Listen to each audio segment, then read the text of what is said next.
Chegou a nossa hora, o NE1 está começando com imagens do nosso drone que sobrevoa a Cidade Alta.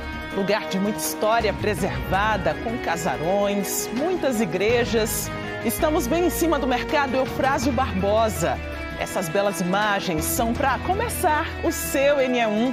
É hora de você ficar bem informado e eu agradeço desde já a sua companhia. Estamos juntos nesse fim de manhã e início de tarde. Bem-vindo, bem-vinda. E vamos aos assuntos desta edição. Obra de requalificação da PE 15, uma das principais rodovias do estado, que liga municípios como Abreu e Lima, Paulista e Olinda ao Recife, está atrasada. São 50 mil veículos por dia que enfrentam congestionamento e risco de acidentes.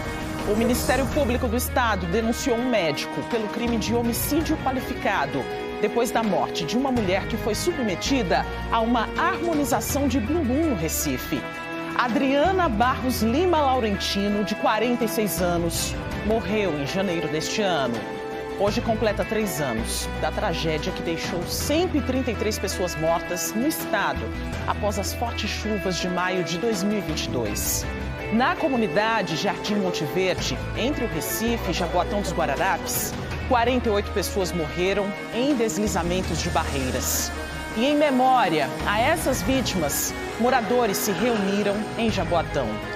Incêndio no bairro dos Coelhos, no Recife, uma casa pegou fogo hoje pela manhã. No local, funcionava também uma pequena fábrica de bolo.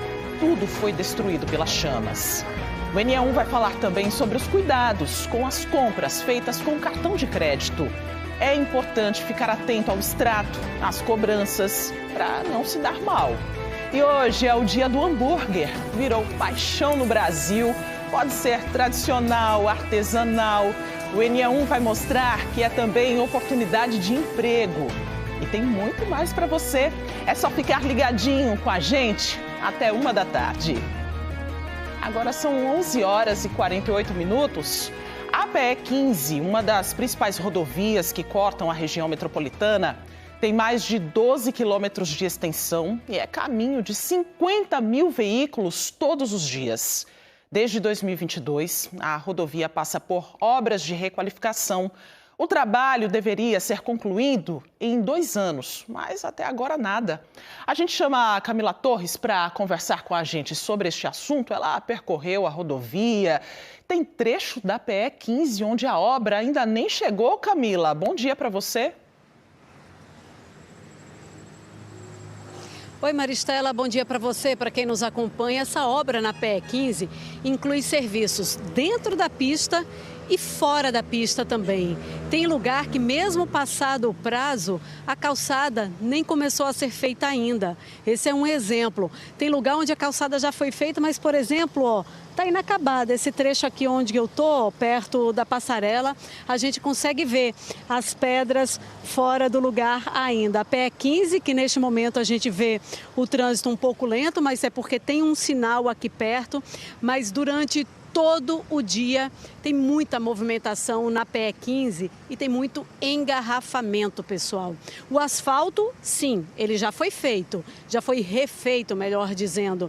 E aí as pessoas que usam o transporte público dizem que já sentiram melhorias, mas quem passa por aqui de carro, as pessoas com quem eu conversei disseram que ainda não perceberam o trânsito melhorar, ter menos engarrafamento no caminho em direção ao Recife, percebendo, portanto, as benfeitorias, as melhorias, os benefícios trazidos pela obra. Isso as pessoas me disseram que ainda não conseguiram perceber. Ainda está faltando fazer pintura em alguns trechos, está precisando organizar melhor. Uma coisa que a gente quer entender também, se a requalificação previa intervenções na pista para que antigos problemas não voltassem a acontecer, como desvios irregulares, por exemplo, como pontos em que eles poderiam desafogar um pouco o trânsito, mas que não foram mexidos. É claro que tem muitas situações aí para a gente poder analisar e que viraram desabafo das pessoas, como a gente pode acompanhar agora nas entrevistas. Tá horrível, viu? Muito mal organizada essa obra. Podia ter sido mais organizada, desviar o trânsito para outro caminho, né? Antigamente era ali, a parada de ônibus, era ali onde para o ônibus ali. Aí colocaram aqui, mas não tem a faixa de pedestre, fica difícil. Pra gente que pega ônibus, até na calçada mesmo é um pouquinho mais difícil, porque não tem nenhum lugarzinho da gente ficar escorado por se vier chuva, se a gente não tiver guarda-chuva. Se a gente não tiver cuidado, a gente é atropelada. É moto, carro, bicicleta, tudo embalado depois dessas obras.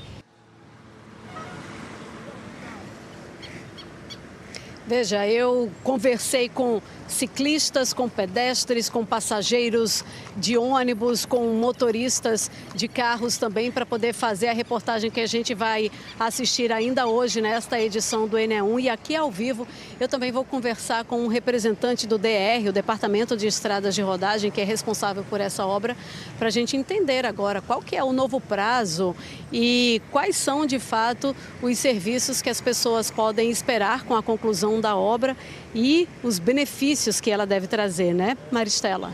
A gente observa o asfalto novinho, né, Camila? Mas ainda tem muita coisa a ser feita aí pela frente. A reclamação de quem passa pela PE15, que precisa de novas paradas de ônibus. Falta a sinalização, tem muito trânsito, engarrafamento. Daqui a pouco, então, você volta para trazer outras informações para a gente, Camila. E o Ministério Público de Pernambuco denunciou à Justiça o médico responsável pelo procedimento estético que matou Adriana Barros Lima Laurentino. Agora há pouco, a polícia deu detalhes da investigação desse caso. Joabe Alves está acompanhando? O médico foi indiciado por homicídio qualificado, Joabe. Bom dia para você. Oi, Maristela, muito bom dia para você, bom dia a todos que estão nos acompanhando. A gente está aqui na sede operacional da Polícia Civil de Pernambuco. Há pouco teve uma coletiva de imprensa sobre um outro assunto, sobre esse caso, né, que aconteceu em janeiro desse ano. Vai ser daqui a pouquinho uma coletiva de imprensa que a gente também está aguardando aqui junto com os colegas da imprensa. A gente adianta que Marcelo Alves Vasconcelos foi denunciado por homicídio qualificado. Adriana Barros foi encontrada morta no banheiro de casa e, segundo os familiares, Adriana se queixou de dores intensas logo depois de ser liberada pela clínica onde realizou a intervenção. De acordo com a polícia civil, a vítima morreu de embolia pulmonar. No entanto, ela também sofreu um choque séptico causado aí por uma infecção urinária anterior, mas que foi agravada devido à realização do procedimento médico. Além disso, segundo o inquérito, ele não teria realizado um exame prévio detido aí a paciente, como por exemplo um simples exame de urina ou de sangue. Daqui a pouquinho a gente vai estar conversando com o delegado do caso, o delegado de Boa Viagem, que vai trazer mais detalhes sobre esse caso que aconteceu em janeiro desse ano. A gente está aguardando aqui, daqui a pouquinho a gente volta no ENE1 com informações ao vivo, direto aqui da sede da Polícia Civil, com esses detalhes, viu, Maristela?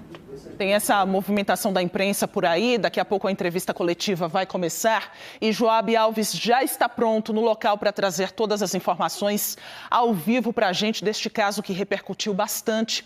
Até já então, Joabe, obrigada por enquanto. Vamos seguir com informações do trânsito, agora 11 horas e 54 minutos.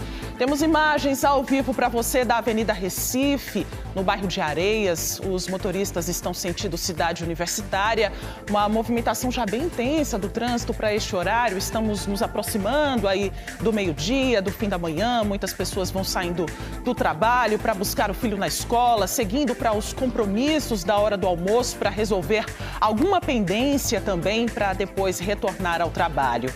Vamos seguindo pela Avenida da Recuperação, no bairro de Dois Irmãos. Nós temos imagens aí desse trânsito que fica meio confuso nessa região, né? Mas agora a gente observa uma movimentação até tranquila por aí, em alguns momentos mais lenta, mas está fluindo, os motoristas estão seguindo por aí.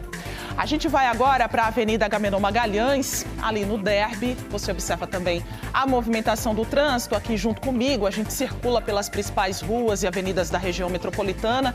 E este é um dos principais corredores de ônibus da cidade. E a nossa Globomoto está na Avenida Presidente Kennedy, sentido terminal de Xambá. A gente vai junto com Elvis Lopes nesse passeio, circulando pela região metropolitana para te mostrar também como é que está a movimentação. Bem tranquila agora, trânsito lento em alguns pontos, como eu disse, algumas pessoas saindo aí para os compromissos da hora do almoço, saindo do trabalho, e a gente vai junto com Elvis nesse passeio. E hoje completa 3 anos da tragédia que deixou 133 pessoas mortas no estado após as fortes chuvas de maio de 2022. Na comunidade Jardim Monte Verde, entre o Recife e Jaboatão dos Guararapes, 48 pessoas morreram em deslizamento de barreiras. E em memória a essas vítimas, moradores da área se reuniram em Jaboatão dos Guararapes. Bruno Fontes traz outras informações para a gente. Oi, Bruno, estamos ainda às 11 horas e 56 minutos. Bom dia para você. Oi, Maristela, bom dia para você, bom dia para todo mundo. Um dia difícil, tá? 3 anos, como você bem disse, e é um cenário completamente diferente do que nós encontramos aqui, né, no dia dessa tragédia. Até porque chovia muito, agora faz sol, mas era aquele choro também, misturado com aquela chuva de desespero e de tristeza. Muitas pessoas ainda saíram dessas barreiras com vida, mas depois morreram. 48 vítimas em diferentes pontos aqui onde nós estamos, mais de 5 pontos.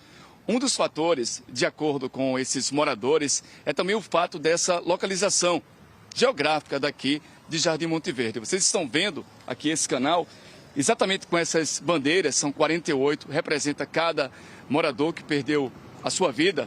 E daquele lado ali é o Recife, tá? Vocês estão vendo. Ali é o Recife e aqui onde eu estou, exatamente nesse asfalto aqui, é o lado de Jaboatão dos Guararapes. Naquela época, até antes de acontecer isso, nós fazíamos reportagens aqui. O N1 fez muitas reportagens aqui porque eles pediam obras de contenção e não tinha. Aí eles diziam então que um município jogava para um outro município. Pois bem, isso aconteceu, são imagens terríveis, imagens que mexem com todo mundo, são essas barreiras deslizando de uma vez só por cima das casas e muito choro, muito grito, muito desespero. Nós que estivemos aqui, a gente também se emocionou muito. Inclusive, Bruno Lafayette, que é meu repórter cinematográfico, foi a primeira equipe a chegar aqui. Estava tudo acontecendo. E durante esse tempo acontecendo, a gente também via outros acidentes aqui em Jardim Monte Verde. Depois disso, houve uma pressão popular muito grande e o governo do estado anunciou, então, toda uma reformulação aqui dessas barreiras. Inclusive, aqui tem muitas placas aqui do governo do estado, eles estão de fato fazendo essas obras. A gente conversou hoje com um morador e com outros que passaram por aqui, eles não estão cobrando mais essa parte das obras ou do auxílio. Eles querem agora que essa tragédia seja sempre lembrada, principalmente para não acontecer esses acidentes que aconteceram aqui. Você vai ouvir o relato de Lucicleide, ela é uma moradora que perdeu 4 pessoas de uma família. E mesmo assim ela se emociona e não quer mais morar aqui. Para mim o luto será eterno até quanto eu viver. Porque a dor foi muito grande, a gente sente aquela imensa saudade. Sinto muita falta da minha mãe, de toda a minha família. Triste da forma que foram, né? Mas Deus sabe de todas as coisas. E consegui dar continuidade à minha vida. Não foi fácil. A gente está sempre aqui lembrando, para que nós não voltamos a esse bairro aqui, essa comunidade, não voltar a ser esquecida.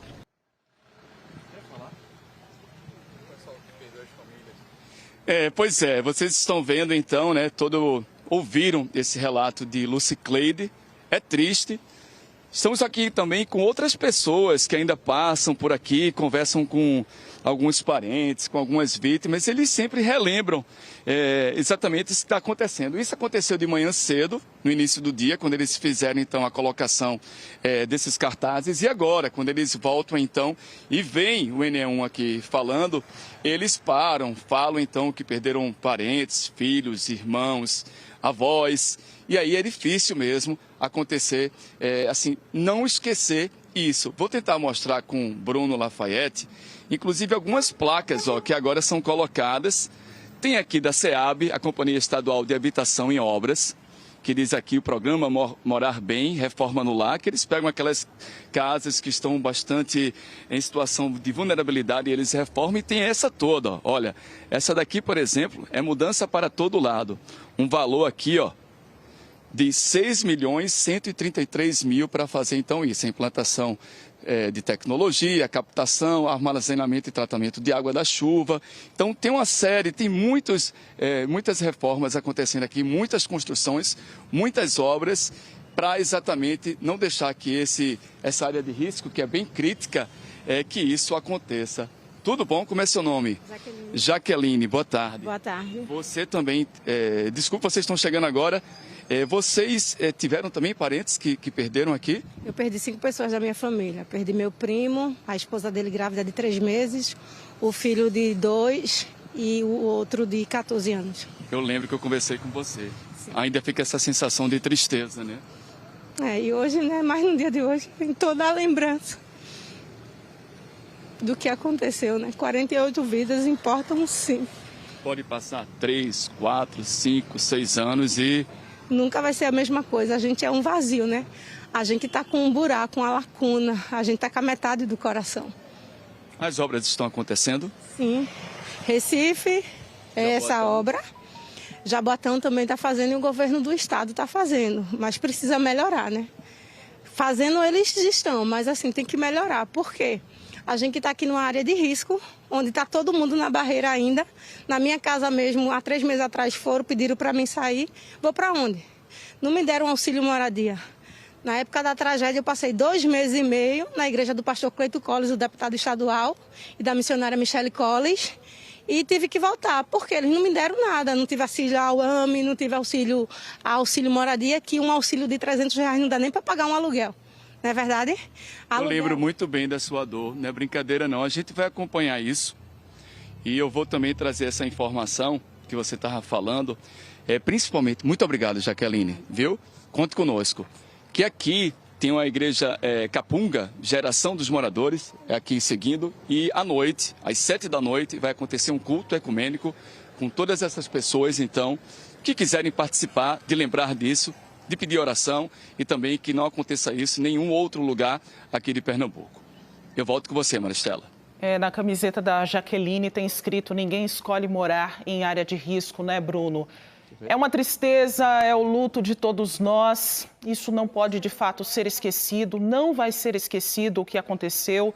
E todas as respostas que Dona Jaqueline busca, as respostas que os outros moradores buscam neste momento, a gente, claro, está buscando também junto ao governo do estado.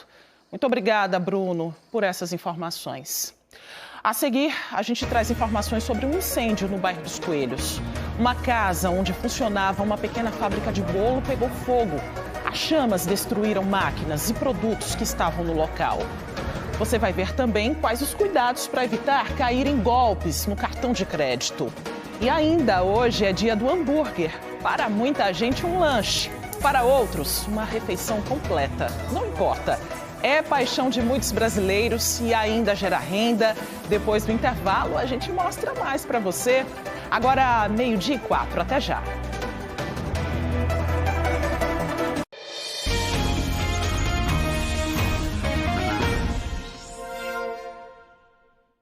Agora, 12:07, a nossa Globomoto está na estrada de Caenga, sentido Praça da Convenção, no bairro de Beberibe. O nosso telespectador Luan, ligadinho todo dia aqui com a gente, pediu a Globomoto para mostrar o trânsito aí nessa área de muito comércio, de muitos ambulantes também, uma área bastante movimentada. Elvis Lopes seguiu para lá.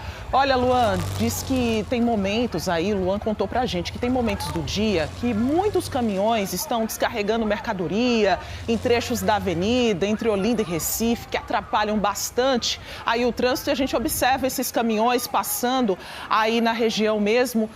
A gente observa também uma certa lentidão no trânsito, então, claro, quem está passando por aí tem que ter a atenção redobrada. Tá aí a reclamação, recado para as prefeituras de Olinda, também do Recife. Obrigada pela mensagem, Luan. Continue sempre participando aqui junto com a gente.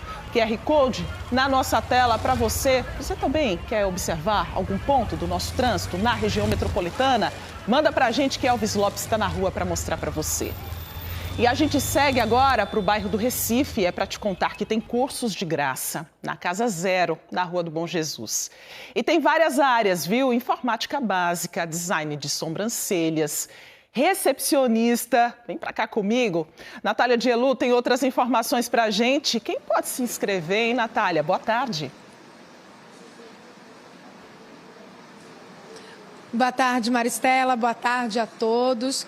Podem se inscrever pessoas a partir dos 18 anos que estejam inscritas no CAD Único, né, o Cadastro Único dos Programas Sociais do Governo Federal. A gente fala ao vivo aqui da Casa Zero, onde essas alunas aqui, na sexta-feira, elas estão concluindo o curso de design de sobrancelhas. Então, a gente está vendo as meninas com a mão na massa, né?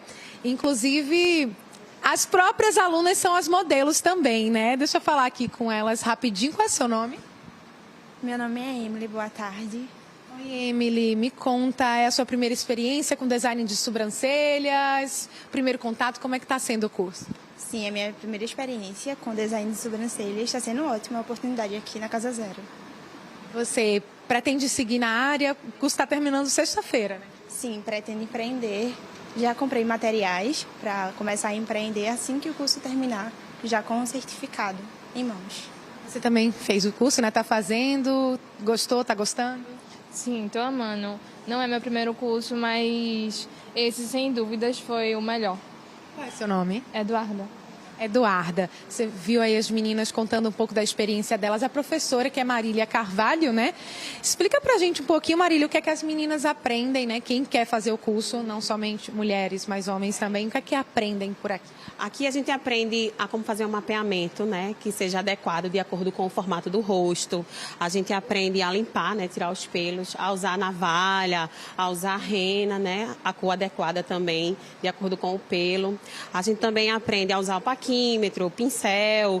A gente ensina tudo em relação ao design de sobrancelhas. A gente está aqui mostrando bem direitinho como se usa e como elas conseguem ganhar, né, dinheiro, fazer a sua vida, porque a gente sabe que empreender hoje em dia é algo inovador e é muito bom.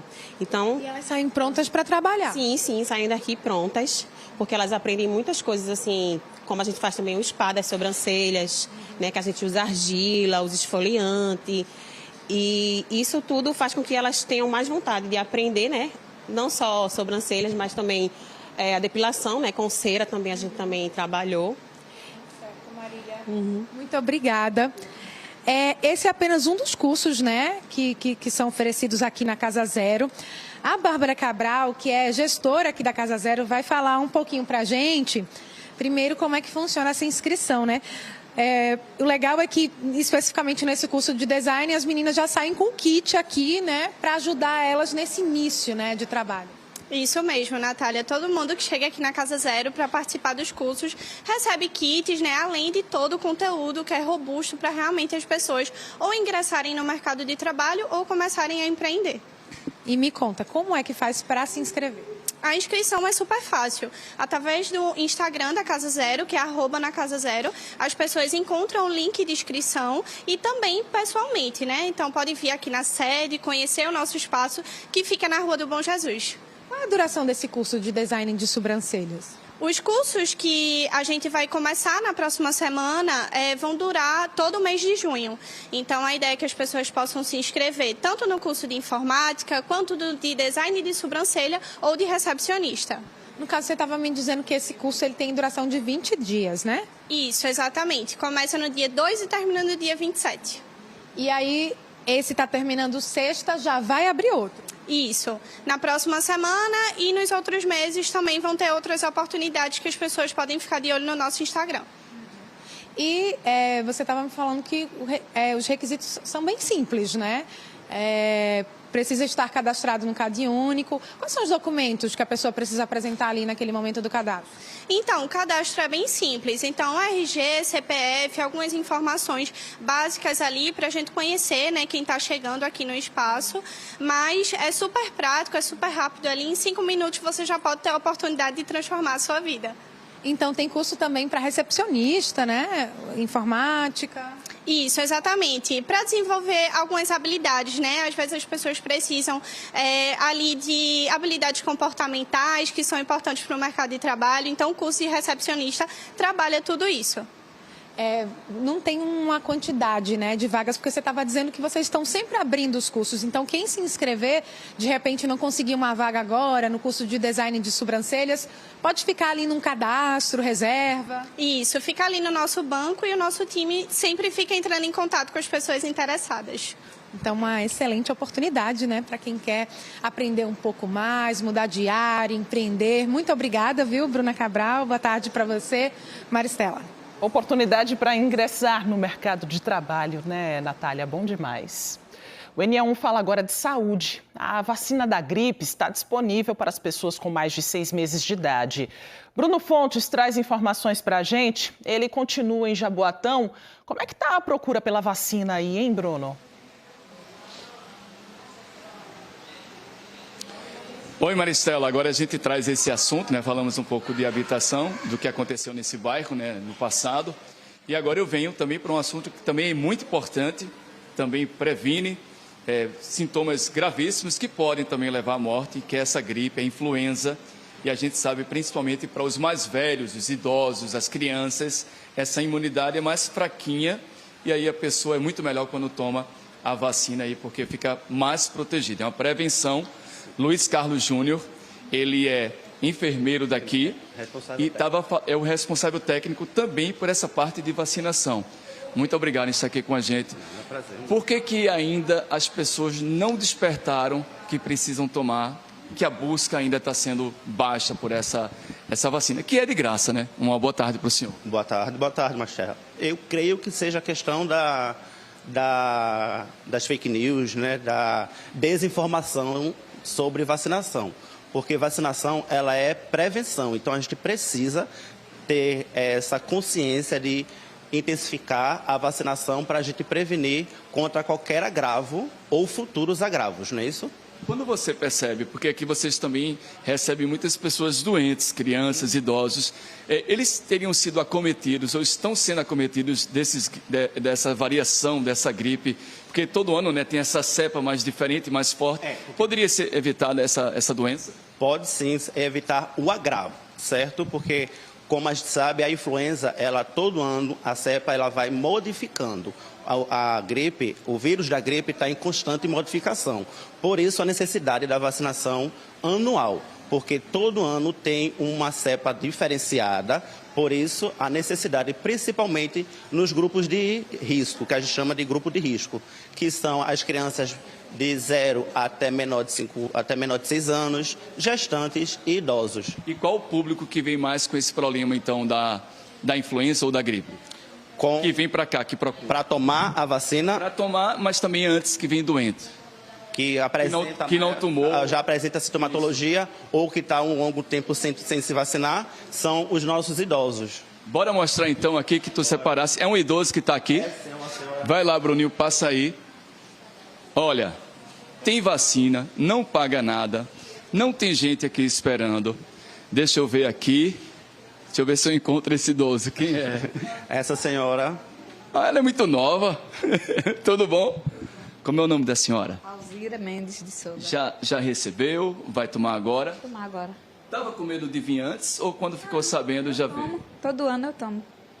Se sente assim e sabe que está mais protegida, né? Sim, com certeza. E foi difícil aqui para conseguir esse atendimento? Não, foi não. Todo ano eu tomo. Quando a senhora toma, assim, percebe que tem menos problemas durante o ano depois de tomar, assim, pode até ter um probleminha de saúde, um resfriado, mas a gripe é muito forte, ainda vem muito forte? Não, vem não. Melhor, né? Garanto que é boa. Obrigado, viu? Gente, é isso. Luiz, muito obrigado. Aqui fica a Unidade de Saúde da Família, de Jardim Monte Verde, esse trecho que eu estou, Jaboatão dos Guararapes, então... Fica esse aviso, não só para Jaboatão, mas também para qualquer outra pessoa em qualquer outro município. Deixa eu mostrar aqui, devolver para a Maristela, mas mostrando aqui que Dona Alzira, não é? Vai tomar. Maristela. Parabéns aí para a Dona Alzira. A prevenção começa agora porque o inverno está chegando, né, Bruno? A gente volta agora a falar com Joab Alves. Ele acompanha a divulgação dos detalhes da investigação da morte de uma mulher em janeiro deste ano. A vítima morreu em casa, horas depois de fazer um procedimento estético em uma clínica no Recife. O médico responsável pelo procedimento foi indiciado, Joabe.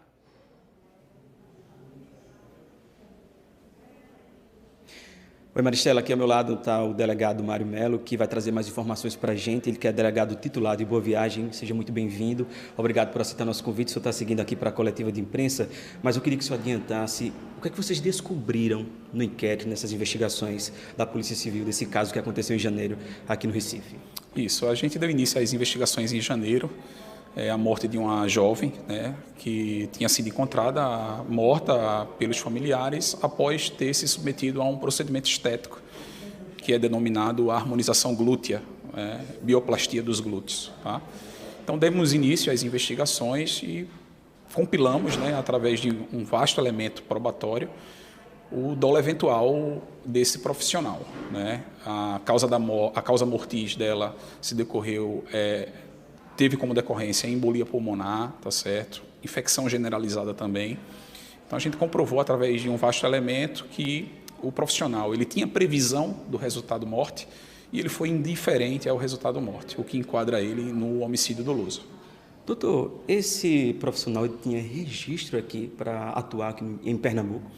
Ele não tinha inscrição regular no CREMEP, ele tinha inscrição nos conselhos de São Paulo, Ceará e Rio de Janeiro apenas. Então, ele não estava regular, né, administrativamente falando, para exercer essa atividade médica aqui no estado de Pernambuco.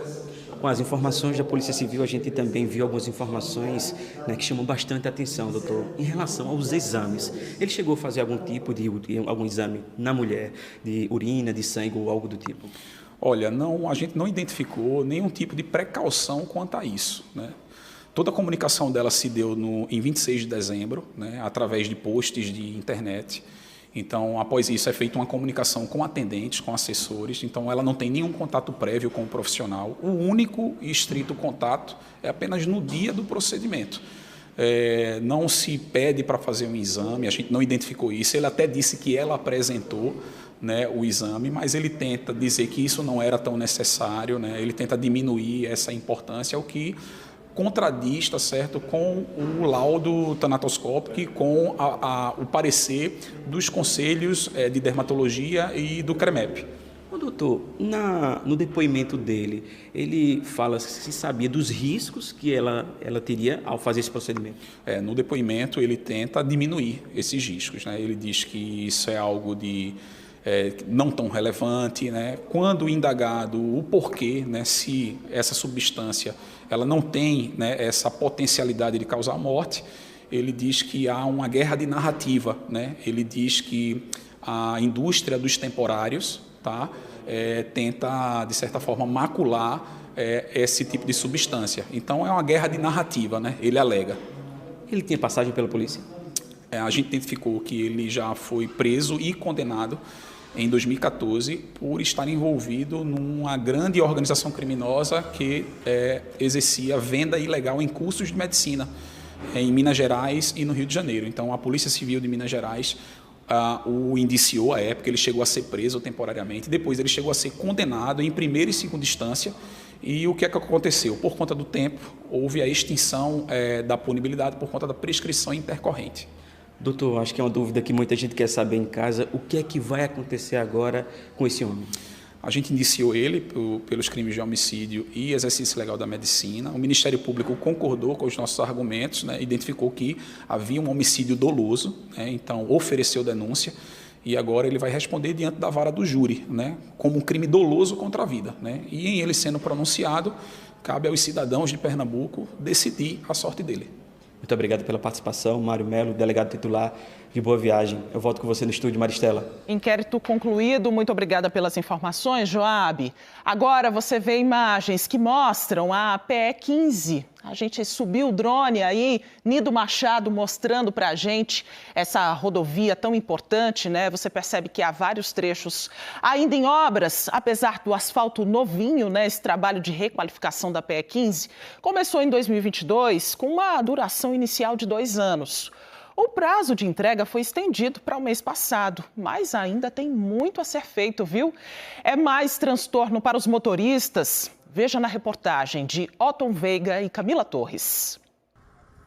A pista está boa, asfalto novinho, mas quem usa a PE15 continua enfrentando muitos problemas. A expectativa de encontrar menos engarrafamento ainda não virou realidade, apesar da obra. Tá horrível, viu? Muito mal organizada essa obra. Podia ter sido mais organizada, poder desviar o trânsito para outro caminho, né? Rapaz, eu acho um caos, isso aqui é um absurdo, todo dia essa dificuldade de transitar, né? A gente vê com essas chuvas aí a situação agravando a cada dia mais que passa. Acho que com essa obra já estaria melhor? Sim, com certeza. Dá para ver serviço em andamento, canteiro revirado e manilhas empilhadas. A sinalização da pista não está pronta. Faltam pintura no asfalto e placas em alguns trechos. Aqui tem faixa de pedestre e semáforo na pista local.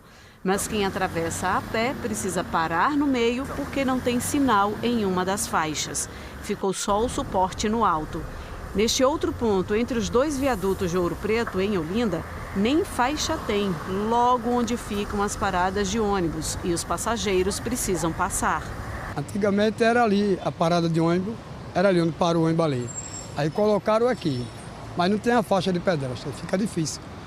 E só à noite, só a graça mesmo. De manhã é difícil, à noite pior. Pior. Os passageiros também reclamam da demora para instalar as novas paradas de ônibus. Não acabou, está terrível. Principalmente aqui nas paradas do ônibus, que a gente não tem oportunidade, os ônibus passam direto, porque não tem parada de ônibus. Enfim, está um caos total isso aqui, terrível. Para a gente que pega ônibus, até na calçada mesmo é um pouquinho mais difícil, porque não tem nenhum lugarzinho da gente ficar escorado por se vier chuva, se a gente não tiver guarda-chuva. As novas calçadas estão sendo feitas. Algumas partes estão prontas, outras ficaram inacabadas e tem problema aparecendo. Aqui tem água escorrendo por cima. E quem está a pé tem mais motivos para se preocupar. Minha filha, aqui está terrível para a gente andar. Porque se a gente não tiver cuidado, a gente é atropelada. É moto, carro, bicicleta, tudo embalado depois dessas obras. 50 mil veículos passam pela PE15 todos os dias, de acordo com o governo do estado. A obra de requalificação começou em 2022. Tinha previsão de ficar pronta em 2 anos. Não ficou. O novo prazo já passou, era abril deste ano, com um investimento de 219 milhões de reais. Em alguns pontos a obra nem chegou ainda. Aqui, por exemplo, a calçada continua do mesmo jeito. E nem sinal de ciclovia. Perto do viaduto de Ouro Preto, cada ciclista decide por onde vai. Aqui já tem ciclovia, mas sem sinalização muita gente nem entende a divisão do espaço. Ela aqui está sem identificação, né? Tem hora que está desse lado da faixa de rolamento, tem hora que está do sentido Recife, do outro lado, mas não tem identificação, não tem nenhum tipo de acessibilidade para quem está andando de bicicleta. Não tem nenhum tipo de segurança a PE15 hoje para os ciclistas nem para os pedestres. E velhos problemas seguem sem solução. Motoristas e motociclistas fazem o retorno pela calçada e pela ciclovia, até na contramão. A placa na entrada do viaduto, perto do terminal da PE15, indica que o acesso é exclusivo para ônibus e carros de emergência. Mais à frente, muita gente comete infração para fugir de alagamentos e engarrafamentos e vão pelo alto. E esse viaduto, hein? É para usar ou não é para usar? Eu me pergunto isso todo dia, porque eu não sei para que serve o viaduto se não, a gente não pode entrar ali. Ele serve para quem? Não sei, só para os ônibus. Porque tem um lado de cá, mas a gente não pode entrar ali, na bifurcação. Acho que com essa obra podiam ter resolvido isso. Podia. Ou liberar a entrada ali ou fazer o rebaixamento aqui do meio fio para a gente poder entrar. São muitas reclamações, sobre essa obra que é importante e já deveria estar pronta. Camila Torres segue na PE15 para conversar agora com o presidente do Departamento de Estradas de Rodagem de Pernambuco para saber em que etapa está essa obra e quando ela vai ser concluída, Camila. Maristela, Rivaldo Melo, que aceitou o nosso convite de vir aqui conversar e dar mais informações sobre a obra na PE15. E, Rivaldo, já queria começar te perguntando qual é o novo prazo, então, para entregar tudo pronto, dentro e fora da pista. Boa tarde. Boa tarde, Camila. A nossa governadora Raquel Lira, ela decidiu investir 220 milhões aqui na PE15, junto com tantas outras obras que foram lançadas no programa PE na Estrada, para alavancar essa questão do desenvolvimento de Pernambuco através da mobilidade, né? A PE15, a gente assumiu, no começo do governo, a gente tinha 7% de execução, então a gente vem trabalhando forte para poder entregar essa obra, né? Nosso prazo, eu sei que a gente tinha previsto entregar agora em abril. Acontece que aqui é um corredor de tráfego muito intenso, onde passam cerca de 60 mil veículos por dia. A parte de pavimentação, que seria a parte mais traumática da obra, já foi toda executada.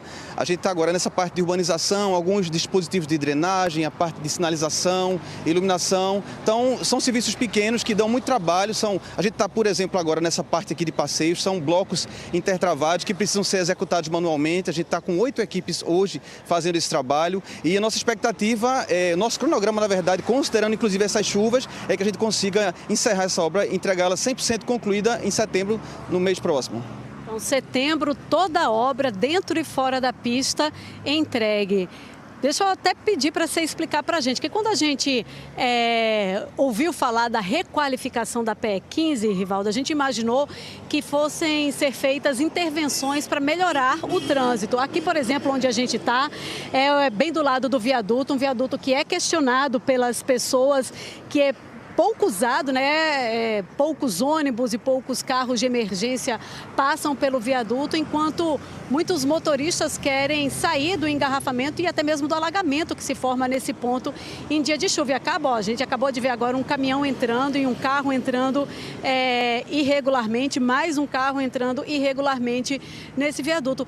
Não tem nenhuma intervenção prevista aqui na PE15 para melhorar essa passagem aqui dos veículos e ter menos engarrafamento, menos pontos de engarrafamento? Camila, tem sim. Vários pontos foram inseridos durante o projeto para serem contemplados aqui na obra, né? Acontece que aqui realmente é um corredor de tráfego muito intenso que passa por dentro das cidades. Então, toda interferência urbana, ela joga aqui no corredor de tráfego que precisa ser priorizado no seu sentido completo, né? Quem vem lá de Igaraçu, de Abreu Lima, para chegar em Recife. E a gente tem ouvido vários representantes de várias comunidades locais aqui, sempre pede para abrir um acesso, para implantar um retorno. Toda vez que a gente implanta um retorno, ele impacta diretamente no fluxo geral da rodovia, então isso tem que ser muito bem pensado. Infelizmente, como a gente tem muita gente morando nessa região e o fluxo de tráfego muito intenso, as melhorias elas parecem não ser tão efetivas, mas elas são.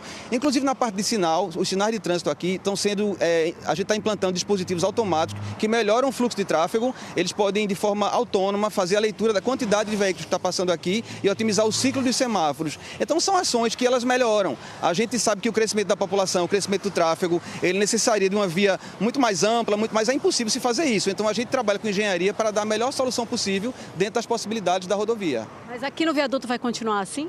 Aqui nesse viaduto, como a gente ouve muitas pessoas e a gente, quando tira os buracos da rodovia, a velocidade aumenta, a gente já identificou que nesse ponto aqui há realmente uma retenção, o pessoal chega muito rápido aqui em Ouro Preto, então é possível essa abertura aqui para subir o viaduto. Então a gente fez um projeto de adaptação nesse ponto aqui, a gente vai permitir que em algumas situações, principalmente quando tiver alagamento embaixo do viaduto, os veículos possam com segurança sair da via lateral e ir para a via principal passando por cima do viaduto. Mas aí então vai ajeitar aquela passagem? Claro, ela precisa ser ajeitada. Ela antes tinha um canteiro previsto, que o canteiro já está meio que destruído. Nós vamos fazer uma agulha realmente pavimentada e com toda a sinalização horizontal e vertical para garantir que as pessoas que adentrem a via principal, elas façam isso com muita segurança, sem risco de a gente ter mais sinistros nessa rodovia. Rivaldo, muito obrigada pelas informações. A gente viu na reportagem os passageiros de transporte público reclamando, né, das paradas de ônibus que ainda não foram colocadas, as novas paradas de ônibus não foram colocadas. O consórcio de transportes disse que à medida que o DR vai entregando o trecho de obra pronta, as novas paradas vão sendo colocadas. Então, algumas já foram instaladas, as que estão faltando é porque o trecho ainda não foi liberado pelo DR. Maristela. E a gente segue acompanhando, né, até a conclusão dessa obra. Claro que toda obra tem seus transtornos, mas enquanto ela não termina, motoristas e pedestres devem permanecer seguros, né, Camila, com medidas efetivas para que isso aconteça. A gente segue com outros assuntos. Uma casa pegou fogo hoje de manhã na Travessa do Farias, bairro dos Coelhos, área central do Recife.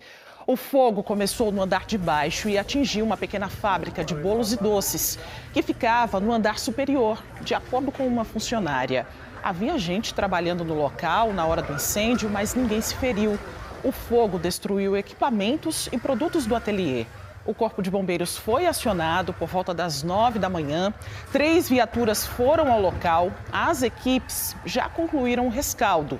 Funcionários da Neoenergia também estiveram na área para desligar a unidade consumidora enquanto os bombeiros combatiam as chamas. O serviço deve ser restabelecido assim que for liberado pelos bombeiros. Um susto danado para quem trabalhava no imóvel e para os vizinhos também aí da Travessa do Farias. Olha como ficou o local.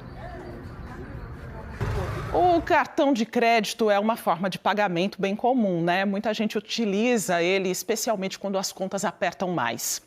Mas é preciso ter atenção. Sem cuidado, ele deixa de ser uma ajuda, pode se tornar um problemão, né? Natália Dielu mostra agora pra gente como usar o cartão de crédito com mais segurança. E quais são os direitos do consumidor nessa operação, hein?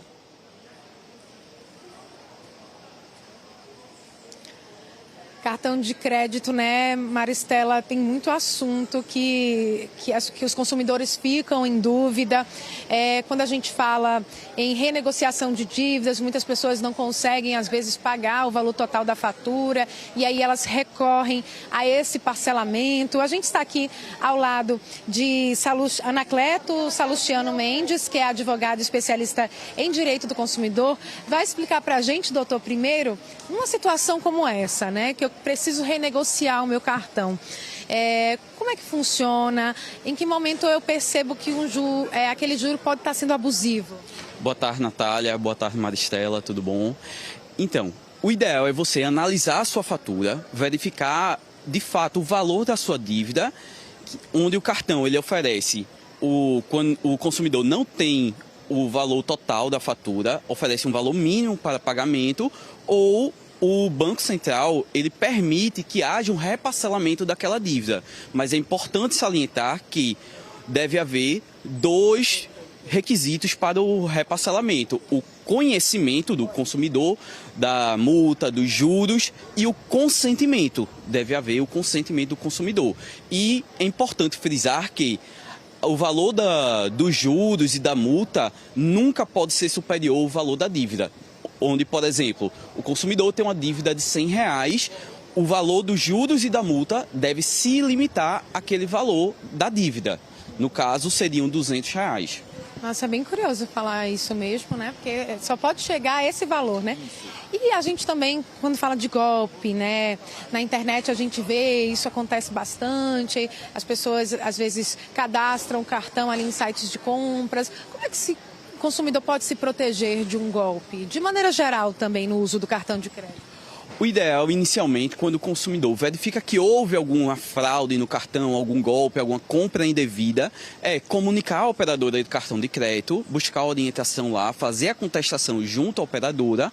Após, caso não tenha uma resposta satisfatória, no sentido de não houve informação suficiente ou não houve aceitação do banco da contestação daquela compra, buscar os canais administrativos corretos, que seriam o PROCON ou o Banco Central do Brasil, fazer a reclamação, onde o operador de cartão de crédito é obrigada a responder àquela reclamação e após analisar junto a um profissional se de fato é coerente aquela resposta ou não. E caso não haja coerência na resposta, levar para uma via judicial. Até porque o senhor estava me explicando que a função dos bancos, né, das operadoras de cartão, é proteger, né, o consumidor, né, a partir do momento que ela tem aquele cartão de crédito. Eu agradeço muito pelas informações, doutora Anacleto. A gente volta com você, Maristela. Obrigada pelas informações, Natália. Olha, o Cine Teatro Paulo Freire, em Paulista, completa hoje 81 anos de inauguração. O NE1 tem acompanhado a história desse local tão importante para a cultura do município. O prédio passou aí por várias reformas e problemas estruturais. Há 6 anos está fechado. Artistas da cidade se reuniram hoje no local. Atores se reuniram em frente ao prédio onde funcionava o teatro, na Avenida Floriano Peixoto, no centro de Paulista. Eles trouxeram um bolo em comemoração ao aniversário de 81 anos do Cine Teatro Paulo Freire. O encontro foi para lembrar a data e para fazer um protesto silencioso. Uma das reivindicações da classe artística é que, após a reconstrução do espaço, seja mantida a capacidade de 400 pessoas. É que, de acordo com os artistas, o novo prédio, que foi prometido pela prefeitura, só terá capacidade para 250. Eles também pedem que seja preservada a fachada do prédio. O Cine Teatro Municipal foi inaugurado em maio de 1944. Em 1997, passou a se chamar Cine Teatro Paulo Freire, que foi interditado em 2008. Desde 2006, o NE1 acompanha as reivindicações de atores e moradores da cidade para a recuperação do espaço que estava sucateado e a estrutura física comprometida.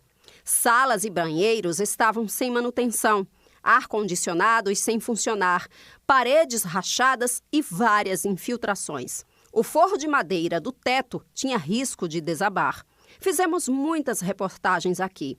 Foram várias promessas da prefeitura para reformar o teatro, que segue fechado. Em 2018, a Secretaria de Turismo e Cultura de Paulista informou que tinha ordem de serviço para começar a obra, que teve início, mas não foi concluída. Mês passado, o prefeito Severino Ramos assinou outra ordem de serviço para a construção de um novo Cine-Teatro Paulo Freire, neste mesmo local. O investimento será de R$ 7.353.262,46. A Prefeitura de Paulista diz que a obra do novo Cine-Teatro Paulo Freire já começou. A previsão de inauguração é setembro de 2026.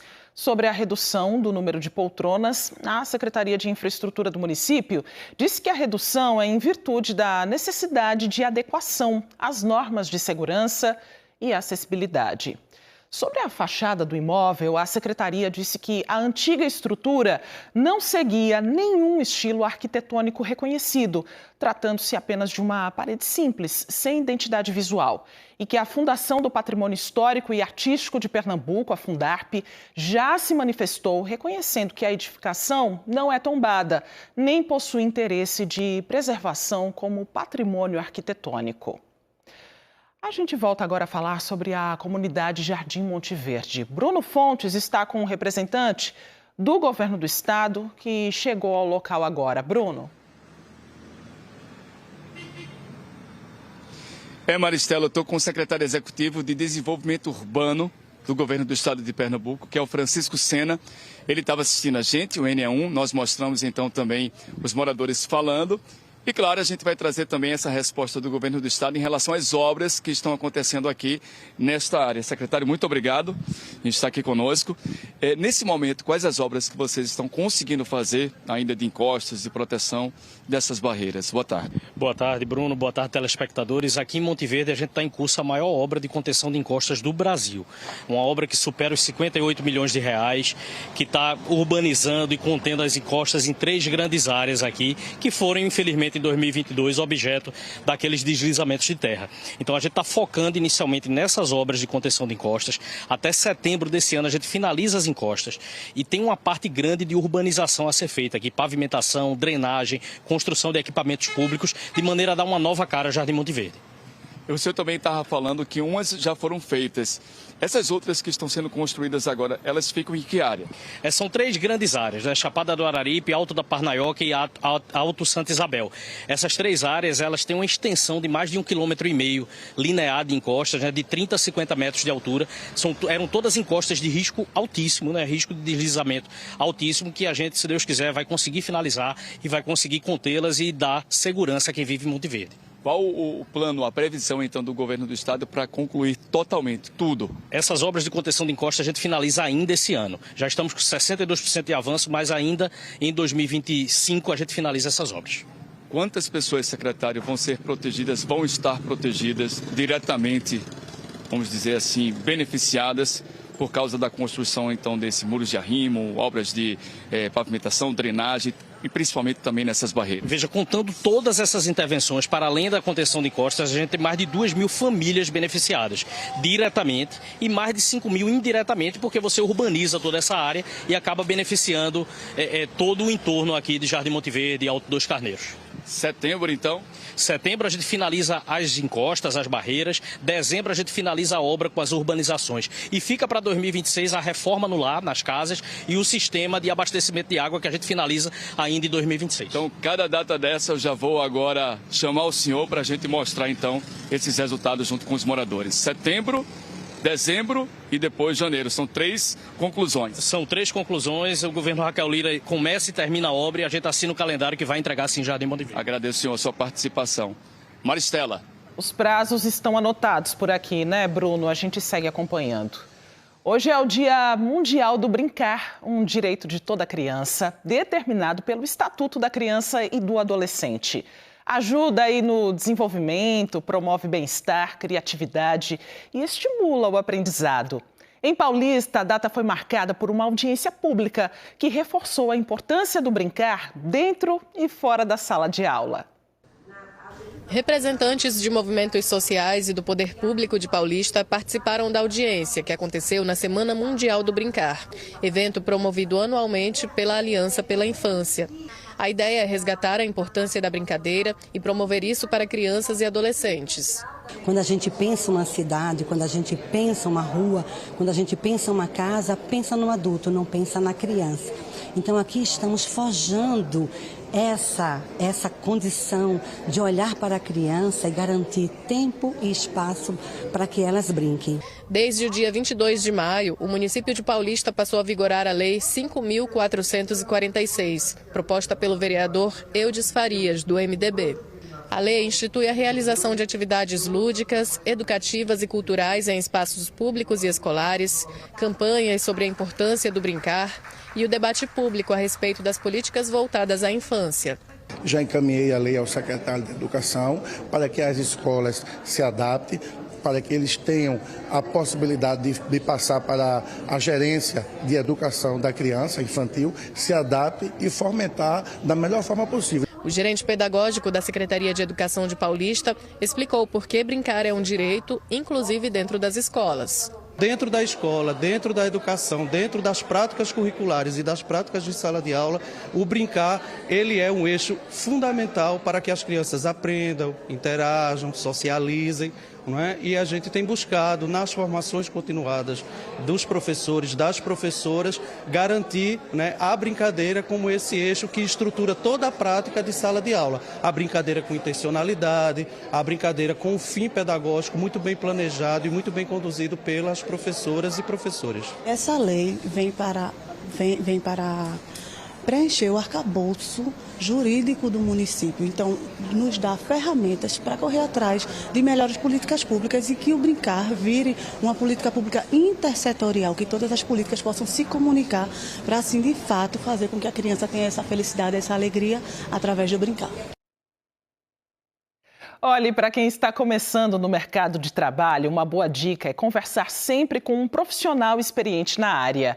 Esses profissionais podem orientar, fazer indicações. Pensando nisso, jovens que fazem parte do Instituto Dom Helder Câmara participaram de um projeto de mentoria. Eles receberam orientações de advogados e profissionais de recursos humanos e pensaram sobre como querem trabalhar daqui a 10 anos. Vitória, 16 anos, já trabalha como jovem aprendiz. Ela é aluna do Instituto Dom Helder Câmara, uma organização que foi fundamental para a formação dela. Foi aqui que surgiu a oportunidade de participar de programas importantes, como mentoria e apoio aos estudos. Eu vi uma grande oportunidade e continuei fazendo o curso até dezembro. Aí eu e mais 7 amigos, no total 8, e daí nós fomos encaixados. Eu com 16 anos estou sendo um orgulho para minha família e para todo mundo também, inspirando várias crianças aí a se dedicarem nos estudos também e procurarem curso, entendeu? Que assim eles conseguem um futuro e uma vida melhor para si mesmo e para a família. No Instituto, 50 jovens de 15 a 29 anos participaram de uma ação em parceria com o Instituto Nelson Williams. Virgínia explica que essa ação prepara os adolescentes para o mercado de trabalho, além de ajudar os jovens a descobrirem uma profissão. como as chances de estágio e emprego. Traz a experiência do mundo jurídico, do mercado de trabalho atual, de um grande escritório para esses jovens que precisam ter esse contato. Como eu consigo um estágio? Quais são as dificuldades? Como é que eu posso me preparar para ingressar nesse mercado de trabalho? A partir desse projeto, a gente leva essa oportunidade de olhar para dentro, para realmente para o seu próprio cenário, dentro da sua trajetória individual, fazendo realmente com que eles consigam olhar suas características pessoais e profissionais e assim olhar a partir disso, o que eu posso fazer. Cada jovem tem o acompanhamento de um advogado voluntário, com reflexões sobre sonhos, valores, vocação, propósito e como cada um pode contribuir com a comunidade. A gente está aprendendo várias coisas aqui, qualidade, defeito também da gente, e está sendo muito bom. Lara passou a ver de forma diferente as qualidades que ela tem. Agora consegue valorizar o que já sabe fazer e entende melhor o que ainda pode melhorar. O que eu aprendi daqui hoje também, né? O principal é assim, além da escuta, né? É aquilo, observar e tentar absorver o que há de melhor. A gente fala agora sobre uma paixão que nasceu na Alemanha, mas conquistou o Brasil, o hambúrguer. Pode ser tradicional, artesanal, aquele x-tudo. Muita gente faz desse clássico uma virada de vida e enxerga no prato uma forma de temperar aí o sonho do próprio negócio. No Dia do Hambúrguer, a gente vai conhecer histórias de pessoas que começaram com uma chapa e hoje movimentam a economia local com sabor, criatividade e muito amor pelo que fazem. Nesta hamburgueria, que fica em Bairro Novo, Olinda, o hambúrguer é feito na parrilha, como se fosse uma grelha de churrasco. Léo Torres nos mostrou como é o preparo. A gente escolhe aqui botar a carne na parrilha, né? Porque aqui a gente consegue trazer o gostinho do churrasco para dentro do hambúrguer, né? Aqui ela recebe uma defumação do carvão, né? E na chapa não. Léo preparou 2 receitas. O queridinho leva pão brioche amanteigado, carne, queijo cheddar, maionese da casa e farofa panko com bacon. A segunda receita foi o Oklahoma. A gente começa botando na base a nossa maionese de abacaxi caramelizada. E aí a gente vem com a carne, feita na parrilha de 160 gramas, né? A gente vem agora com cebola feita na brasa. Agora a gente entra com o bacon, queijo parmesão ralado. Dá uma leve maçaricada nele. E aqui está o Oklahoma na parrilha. Léo é daqueles apaixonados por hambúrguer. Não teria nenhum outro produto que ele tivesse tanta vontade de trabalhar.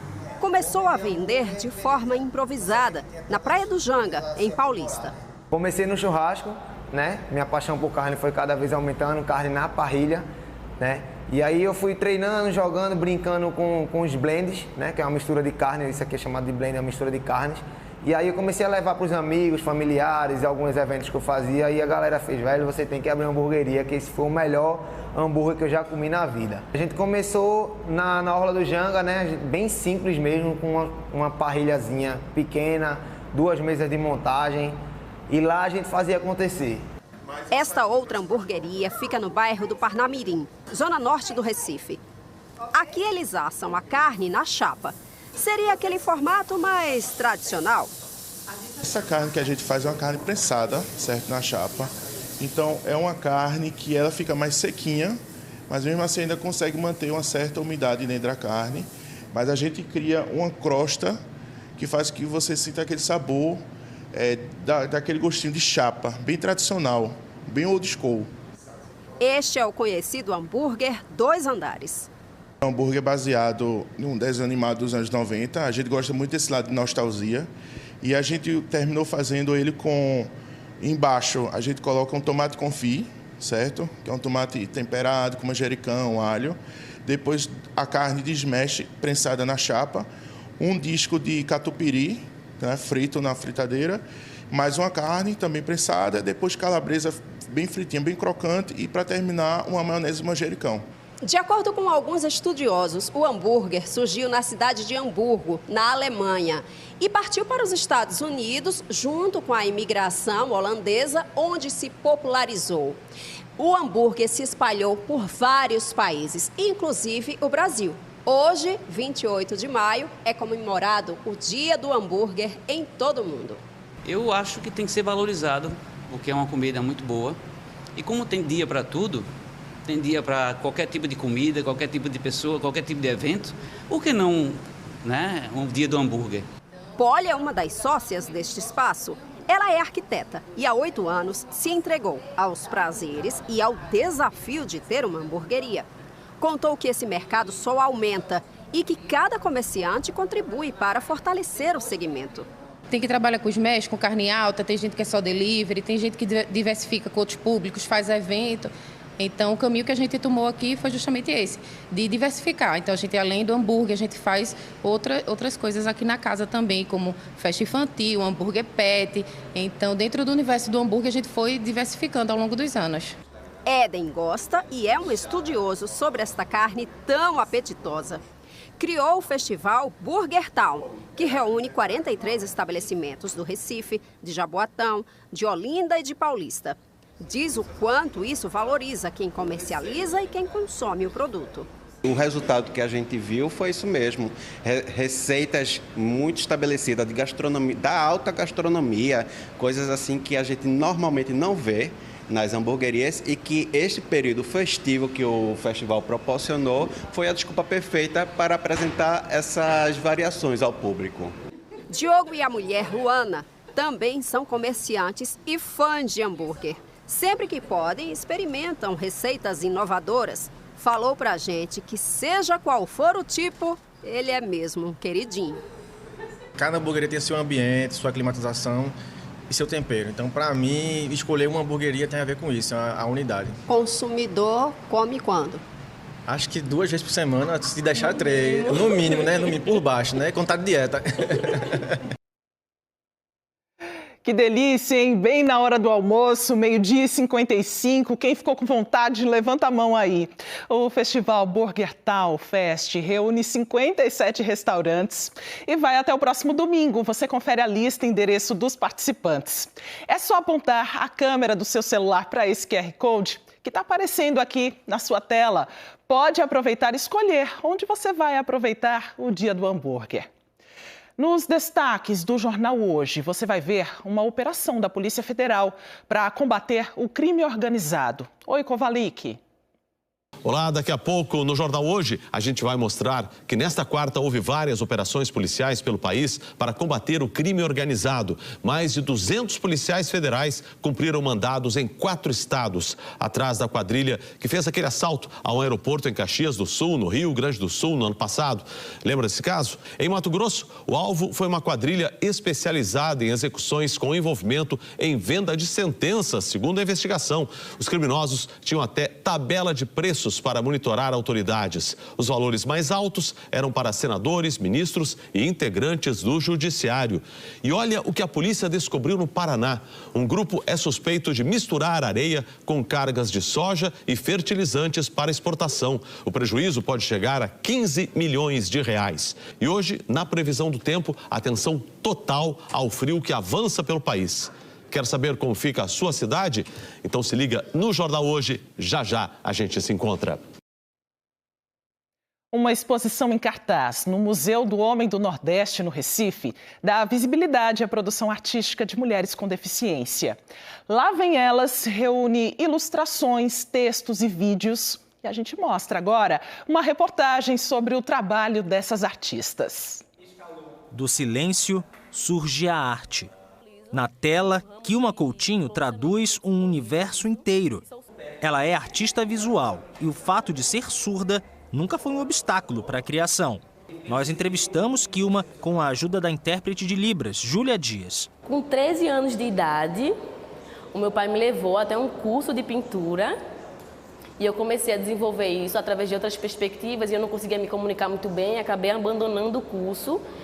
E com 19 anos de idade, eu fui para outro curso de pintura, novamente, e consegui desenvolver essas habilidades, mas infelizmente não conseguia me comunicar e dei uma pausa nesse curso. Comecei a me analisar enquanto artista, enquanto forma de me expressar. Aí consegui entrar no Letras Libras, da UFPE, e comecei a ter outra perspectiva artística enquanto pessoa surda. A artista é uma das convidadas de uma exposição aberta no Museu do Homem do Nordeste, em Casa Forte, no Recife. A mostra Lá Vem Elas é uma celebração da diversidade e um pedido de respeito. Nós é que temos que colocar, nós é que temos que incluir. Você trazer uma exposição que ela tem libras, ela tem fone, ela contempla todas as pessoas, tem acessibilidade, né? Então, eu acho que a grande importância é mostrar que a gente precisa trazer também esse público para dentro dos espaços museais e das galerias e dar visibilidade a elas. A exposição é interativa. São 9 estações exibindo vídeos com o que as artistas produzem e o que querem dizer. Tudo conta com recursos de acessibilidade, como legendas, braille, libras e audiodescrição. Ana Cláudia conheceu a exposição e destacou o trabalho das mulheres artistas. É maravilhoso, é a inclusão feminina. Você está num local que só tem mulheres, é um olhar diferenciado. Um grupo de jovens atendidos pela APAI também fez uma visita guiada à exposição. Eva Lúcia adorou o que viu e ouviu. A gente aprende, vê o que é o museu, a gente sai da PAI e vai ver outros lugares. E é importante para a PAI, né? Para os alunos que têm a deficiência. Mariama tem perda auditiva. Nada que a impedisse de admirar a exposição e reconhecer a importância desse espaço.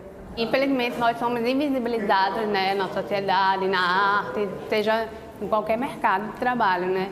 E aí, eu acho que é muito importante a gente trazer isso para o museu, para que todas as pessoas possam ter acesso, conhecer que existem pessoas com deficiências que são capazes de fazer arte. E a sociedade pensa que ela não consegue ouvir, coitadinha, ela não é capaz de ser artista.